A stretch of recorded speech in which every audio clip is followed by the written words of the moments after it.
The student loan scheme initiated by the administration of President Bola Tinubu is gathering strength and making more impact. According to the Managing Director of the Nigerian Education Loan Fund, NELFUND, Akintunde Sawyerr, beneficiaries of the student loan may soon hit 2.1 million. Speaking at the inauguration and induction of members of the SERVICOM unit and committee of NELFUND in Abuja, Sawyer said it has disbursed more than 104 billion naira to 613,734 students of tertiary institutions since inception. The projection is expected to get bigger as skills acquisition would be incorporated, while about 400,000 students are expected to be added for the new session. Now, Asuko, I'll start with you. With this from NELFUND, this shows that more Nigerian students will have access to tertiary education. Don't you agree? Yes, yes. The NELFUND was actually, the policy was for students who could not afford exactly tuition. And even the joy about this NELFUND thing is policy is about even giving upkeep, loans for upkeep. And then even when you leave school, after 2 years, after your service, yes, 2 years after, you can start paying. It's interest-free, so interest-free. When once you are able to, get access to it, yes, you can go to school with no issues, in that you know that, okay, the federal government is going to pay for my school fees. And it is not, we know how much school fees exactly are generally, So if the federal government, for instance, if your course is 4 years, and for the 4 years the federal government is paying your school fees and also giving you stipend, every month or even every year, it's something. It makes you go to school with ease. Yes. And you're not thinking of, am I going to pay my school fees? Am I going to do side hustle? And at the end of the day, you come out with poor grades. Sure. So I think this policy is one good policy by this administration. Yes. Because I know initially people were saying, it's not going to work. But the president stuck to his guns and said, no, it must work.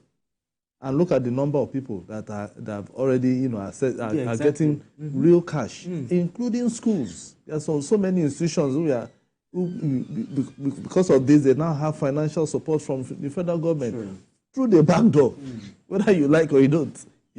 Because with that, federal government sends this school fees directly to the school, and Benga, it is 100%. They are not paying 60% school fees. No part payment. It's no part payment. It is 100%. So imagine a school that has like almost 100 students who are being taken by NELFUND, and their fees is about maybe 200,000, 300,000, and they are getting complete 300,000 times the number of 100 students. You know what to do for that institution. It will, exactly.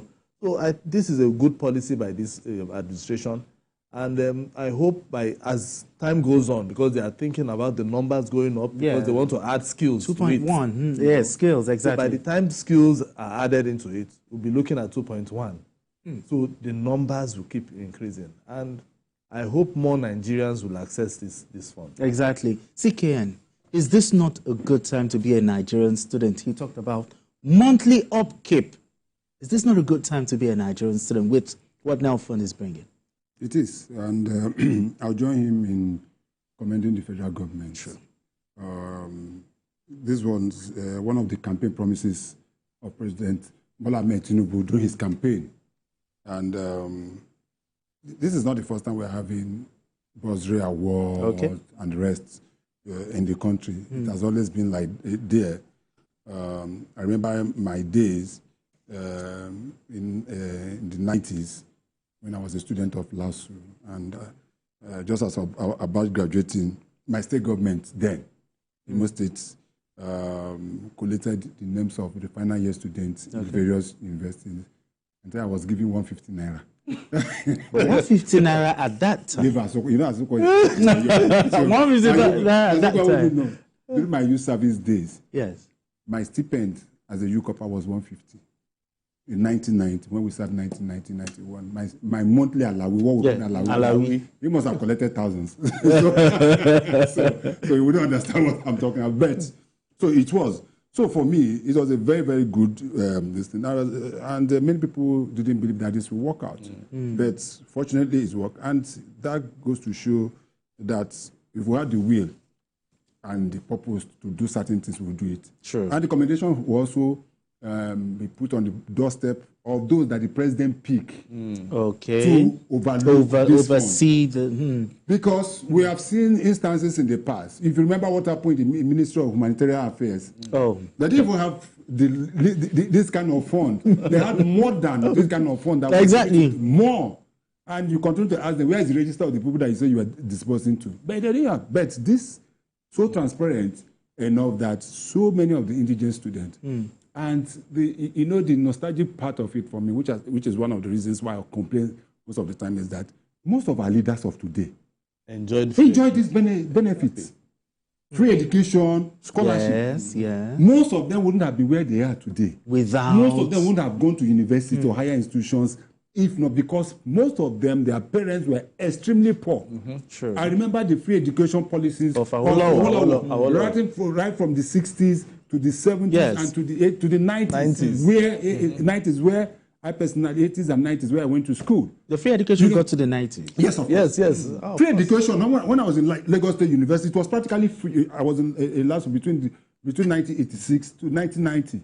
It was free, practically free. Tuition free was free. The only thing we were paying for just small things there and there, some books and rest of them. Was practically. My days in the secondary school, it was free education during the days of Jakonde. So what are we talking about? So most of them, they wouldn't have. They enjoyed this. They have gotten there now. They are big boys. They are big. When you talk of education, those of them that are even governors, when you talk of education, it seems that it's a skyrocket.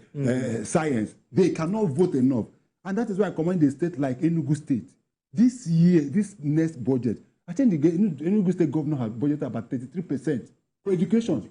That is unprecedented. Same with Borno State also health and education. Health and education. So that is what because no matter whatever you think of it, if you don't educate the invest in education now, then it's going to meet us halfway in the nearest future. True. But my own a little area which I also want to is some level of transparency. I've been to during the course of trying to gather some materials for this. I've been to the website of nel.gov.ng.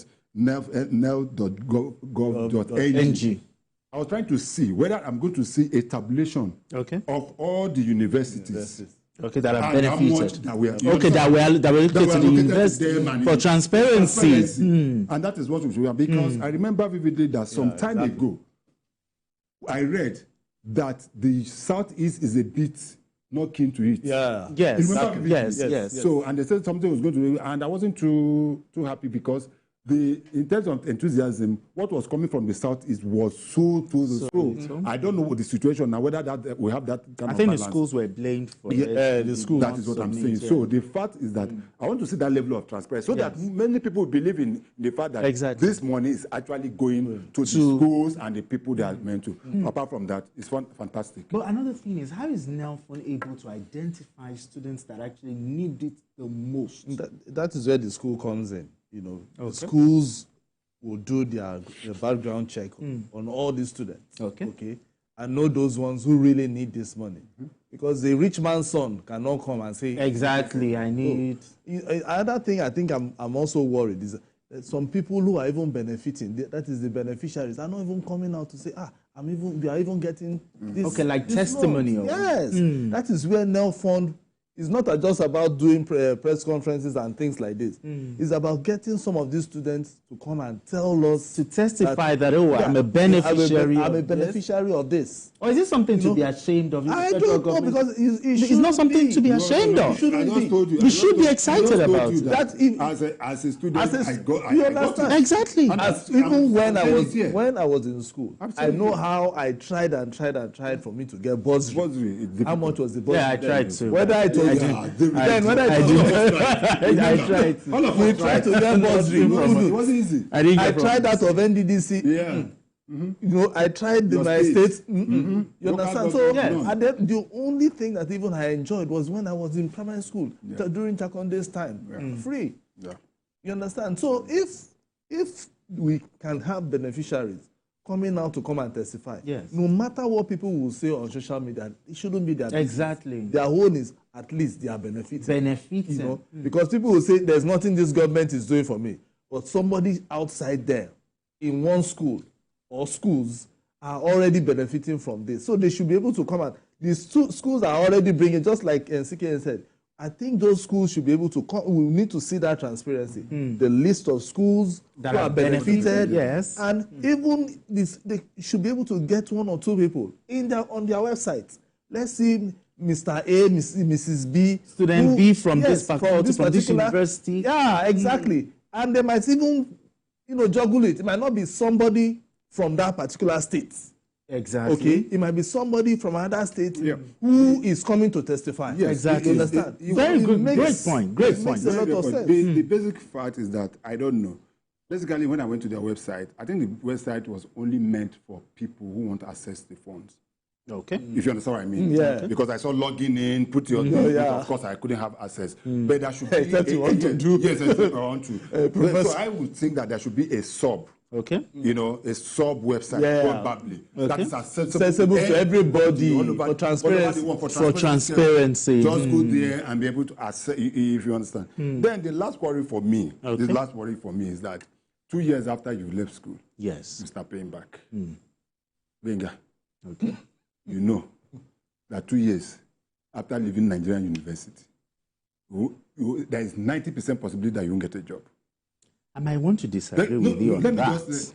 Why? I might want to disagree with you because I feel like once you get out of school and you have what to offer, where is the job? With good grades and you have what to offer. I think even after that 2 years, if you don't have, that is why they are saying that if you don't have, after 2 years, you have to go back to them. That's what I'm saying. Okay, go back to them. That's why I was going for an extension. Maybe not extension, but at least for them to know that you can't pay back. It happens across the globe. If you go to the United States, most of the schools in the United States, especially those that go to school, most of the students are through loans. If you understand. Yeah. But another issue I want to ask is NELFUND going to be tracking the students based on performance in school? Because I believe there are some students who are truants. Okay. Or they just give it to you based on you are in school, we give you the money for the school. No, it has to do with the school. And also the monthly upkeep. Yes, I'm sure they have a way of tracking most of because that matters a lot. Yes, it matters a lot.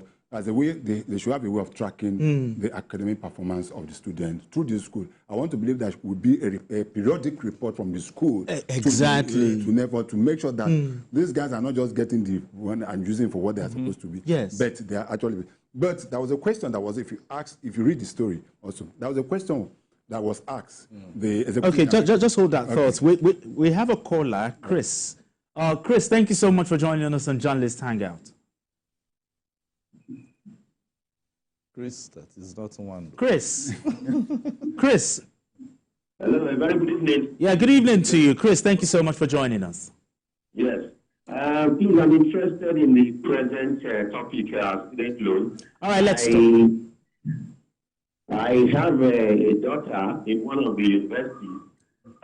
She's applied for this right from the onset. Okay. And there's even some confirmation and all that she has done. But up till now, nothing.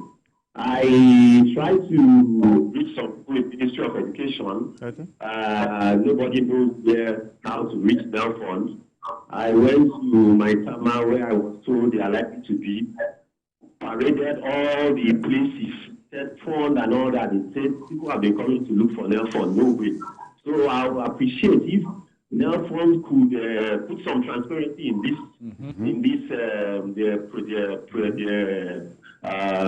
project. One, they should be able to reach students who have applied. And the catch there is that if we have even gone ahead to pay for her second semester, So if you pay now, you know, like the Nigerian system, it's going to be difficult for you to begin to apply for reform. So why is it that NELFUND? All right, thank you. Thank you. Thank you very much. But I believe we're sure NELFUND is listening, They are listening, and they'll take note of what feedback is very, very feedback is very, very What important. I also have to say is that there's no way that NELFUND can be able to approve all applications. Yes. That's something we should be very, very careful about. But the number of, I saw the number of people they say applied, and the number of people they say have been able to get these loans as it were. And I'm sure there must have been certain criteria put in place. But it is not going to be 100% that whenever you apply, you must definitely get. Exactly. So that could be one of the reasons why. But there should be the mechanism of reaching back to him. And telling him that your application was not approved because of this. So that is the feedback. Exactly. That is the feedback mechanism we'll be talking about. Exactly.